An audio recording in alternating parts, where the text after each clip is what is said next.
Hello दोस्तों, मैं बबीता सिंह राजपूत अपने यूट्यूब चैनल में आप सभी का स्वागत करती हूँ। तहे दिल से स्वागत करती हूँ। आशा करती हूँ आप लोग बहुत अच्छे होंगे, स्वस्थ होंगे, मस्त होंगे। दोस्तों अच्छे होंगे, जहाँ भी होंगे खुशहाल होंगे। आज मैं आप लोगों के सामने एक कहरवा नाच गीत लेके आई हूँ। बहुत ही मज़ेदार कहरवा नाच गीत है।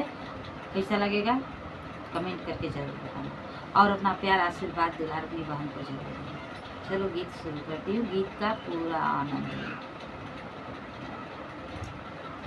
भौजी रतिया में चूहवा कमाल कैले बा, भौजी रतिया में चूहवा कमाल कैले बा, हे कमाल कैले बा, हो कमाल कैले बा, भौजी रतिया में चूहवा कमाल कैले बा, हे भौजी रतिया में चूहवा कमाल कैले बा, कमाल कैले बा, हो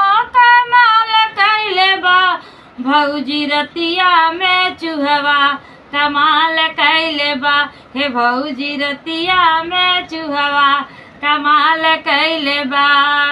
ससुर के धोती काटे सासू का चुनारी, ससुर का धोती काटे सासू के चुनारी, अरे ननदी के ओढ़नी में हो लगले बा, अरे ननदी के ओढ़नी में छेद कैले बा, भौजी रतिया में चूहवा कमाल कैले बा, भौजी रतिया में चूहवा कमाल कैले बा, हे कमाल कैले बा, हे कमाल कैले बा, भौजी रतिया में चूहवा कमाल कैले बा, भौजी रतिया में चूहवा कमाल कैले बा।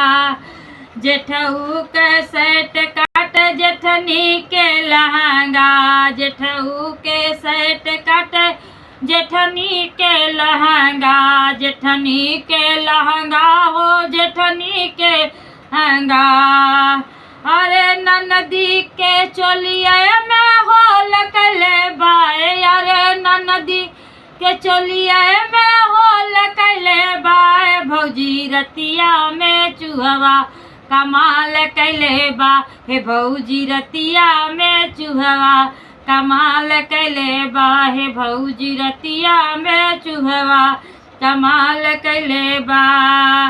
देवरा के टोपी काटे और काटे पैंटिया, देवरा के टोपी काटे और काटे पैंटिया, देवरा के टोपी काटे और काटे पैंटिया, अरे ननदी के गलवा में छेद कैले बा, अरे ननदी के गलवा में छेद कैले बा, भौजी रतिया में चूहवा कमाल कैले बा, भौजी रतिया में चूहवा कमाल कैले बा, हे कमाल कैले बा, हे कमाल कैले बा, भौजी रतिया में चूहवा कमाल कैले बा, भौजी रतिया में चूहवा कमाल कैले बा।